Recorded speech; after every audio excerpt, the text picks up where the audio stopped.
Hey, what's going on, guys? Welcome back to White Gaming. How are you all doing? So today we are back again, destroying some more machines. We are on Generation 0, and today's video is all about taking down tanks with low-level gear. Now, the reason we're doing this is because a few weeks ago I did a video taking down tanks and the nice, quick and easy ways of doing it. And a few people mentioned that it's all well and good when you've got experimental weapons, which, you know what? Fair point. So today what we're going to be doing is taking on machines with gear that you can find pretty much in the first region. Everything that we have got is 1 star. We're just using normal ammo and a couple of medkits, a couple of flares. Basic stuff, really. Nothing too fancy, nothing too amazing. And what we are doing with today's loadout is we've got the Capist and the AI-76. A couple of grenades, a couple of landmines, and simple first aid kits. For the first part, what we're going to do is go over it nice and slowly, take them down with a couple of traps and a sniper, just so you can see a little bit more clearly what we're aiming for. And then in the next part, we're just going to go full on, full auto, and destroy anything that moves. Let's get into it. So before we take on the tank, here we have an image of one, and I will point out all of his weak points. So, obviously you have centre mass, the face. That's a nice critical hit point there. If you've got armour piercing rounds, you can smash a lot into that, and that does them quite a bit of damage. And on top, by the head, you can see sort of a ring between its legs. Now, I don't know what that is, but that is also a weak point. If you've got, it works with normal and armour piercing ammo. If you put a few rounds into them, that's really handy. And when it stops sparking blue, that's when you've pretty much got as much damage out of it as you're going to get. And then, as you can see on the 2 knees, you've got the 2 armor plates there. Now, if you get rid of those armor plates, that does them quite a bit of damage, and there is the little weak point box behind there as well. Obviously, beneath, you have got his rocket pod and his machine gun. Now, the bang bang pod, which is very dangerous and hurts a lot, won't actually be used against you if you get close. Now, they use that primarily as a long-range defense weapon. Now, if you get close enough, they will obviously move on to the cannons that they've got, and also deploy ticks, which you can see behind the pretty much the cannon. That's where the tick pod is, and just above the tick pod is his fuel tank, the bang bang tank. If you can blow that up, you do them a lot of damage. And obviously, just above the weapons, where all the lights are, you can't really see it all too well in the image, but I will show you when we're going up against these guys. That is another critical point. That's pretty much his face. So if you can hit that with soft point or just standard rounds, doesn't really matter.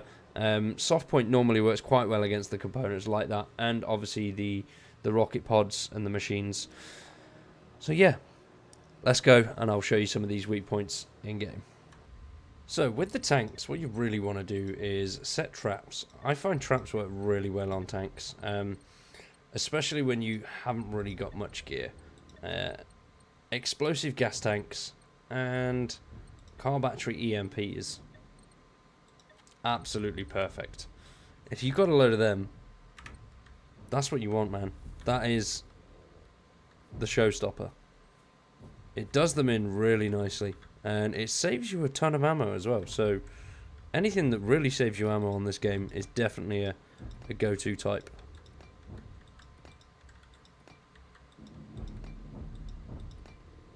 And I've got loads of these gas tanks, so we're just going to whack a load down. Just because, well, why not? You can also put down a couple of batteries. The effect, however, does not stack. So it doesn't really make a difference whether you put down 5 or 7, you know. Well, I say 5 or 7, 1 or 3. We'll just move away a little bit, let him come over and take the bait.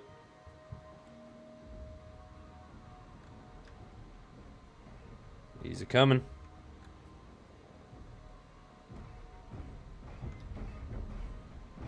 Although he's gone the complete wrong way to what we wanted him to go. So now that works. Now you've got your soft point, which is what you really want on his not your sniper, sorry. So you want to be using your sniper on his machine gun. That's the first thing you want to take down. If you can fall back to a position where you're safe to actually shoot at him, make sure you do so. Obviously, the further away you are, the less he's going to be using that machine gun, which I find is the real damage. You can move away from the rocket pods, it's not too much of an issue.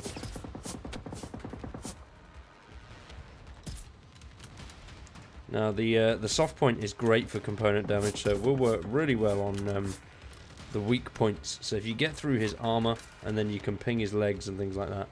Obviously, I find buildings are absolutely amazing just to go full back in and just sit back and let it unfold. And you'll be nice and hidden away from him, whilst you can take them out from a nice distance. I think it's the complete opposite to the harvesters. Harvesters, I like to get up close and personal because you can take them out before they bring in more hunters. But tanks, from a distance, easy. So remember the weak points, especially the ones that are on top of the head and the circuitry just in front, just below, sorry, the face. Well, I say the face, just below the head. I don't really know. I would say that the big block is the head, but a few other people say the circuits are the head, which I don't know, I kind of agree with, because that really makes it more of a face, doesn't it, with all the lights and things like that. Just got to deal with these guys quick, so it makes it a little bit easier for us to actually take them on.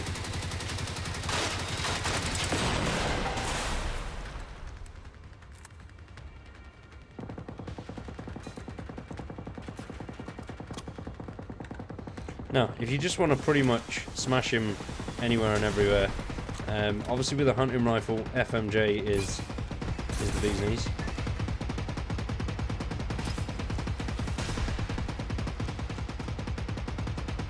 I'm not too sure what's going on there. Something's gone wrong. Oh, he's appeared there. How did he get there? Oh my, hello.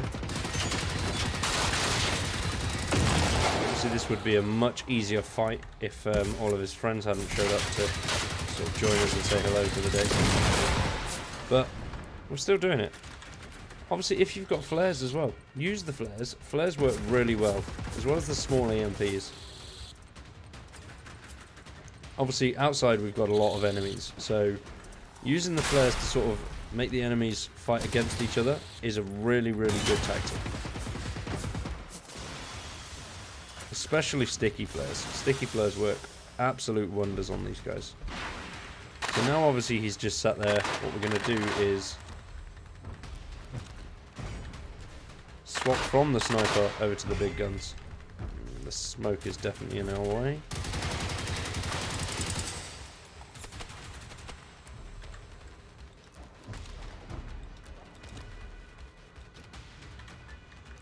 So, because we're going to have to go a little bit closer to him, we're going to pop one of them down there. We're going to take out his fuel tank on the back. Now that does a hell of a lot of damage to these guys. And the tick pod as well. So that's 2 components down already. Nice and easy. That's just because we got a little bit closer to him.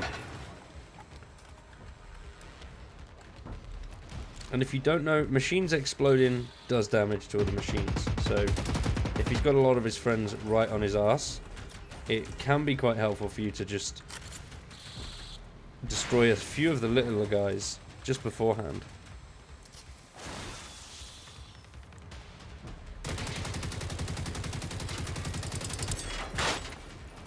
So that's his machine gun down. Take the rocket pod down.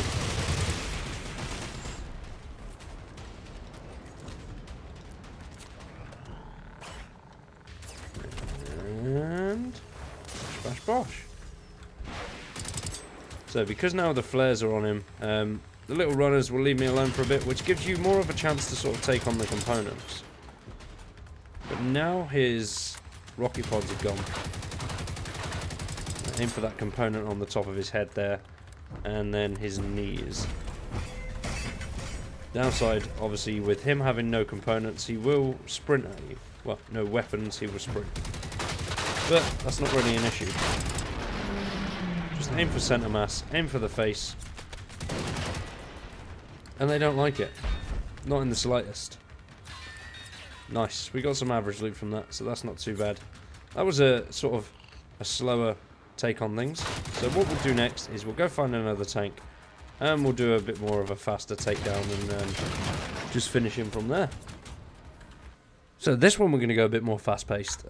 We have got some armor-piercing ammo, which I'm going to use for that. Obviously, you can get this at the start of the game as well, so it's not really any different to what you'd normally come across. What we're also going to use is EMP cells, grenades, and landmines. This guy is just out here, somewhere. He was just out here. What the fuck? He's run off. He's gone down there. Cheeky bugger. So we're not going to snipe him. What I want to do is use this bad boy against him.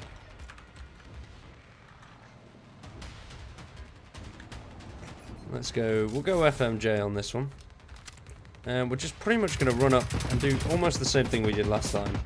But this will take a lot more medkits if you want to do the more run and gun approach. What you can do, what we've got the EMPs for, is to shut him down just while we take down his gun. Once you've taken down this machine gun, it's relatively easy because his close range weapons are pretty pointless. He doesn't really do much with the cannon when you're too close to him anyway. I find settings like this much easier for taking them down as well, because you've got a lot that you can run around and fall back on. Whereas when you're in the woods, you're kind of stuck and there's not really anywhere to hide and nothing to protect you. Obviously the downside to this is there's likely going to be a lot more machines hiding around corners and waiting for you. So if you run and hide behind the wrong building, you might run into a hunter or a couple of runners. But if you're using flares, you can use them to your advantage. Throw the flares at the tank and that'll really help you out.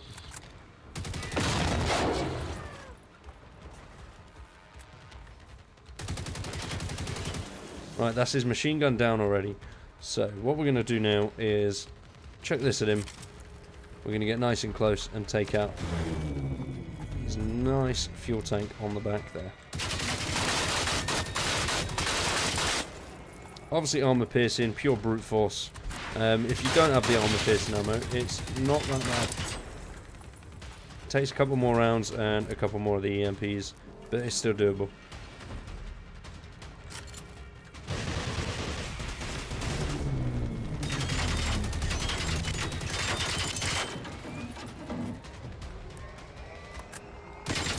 Taking down the tick pod, fuel tank, sorry, as well, normally knocks out the tick tank. Not every time, but I found that majority of the time it does work. We've got a couple of grenades, we'll just pop them at him. And now, because both of his weapons are disabled, like he did in the last one, he's going to start sprinting at me. Because we've got a building here, that will really help us out. Boom. There you have it, guys. Taking down tanks, quick and easy with low level gear. Everything we've used was 1-star. Only 2-star thing we've had through this video is an attachment on the hunting rifle. But that is it for today, guys. Thanks for watching. I hope you've enjoyed, and we will see you again on Friday whilst we take down the harvesters with low level gear. Peace.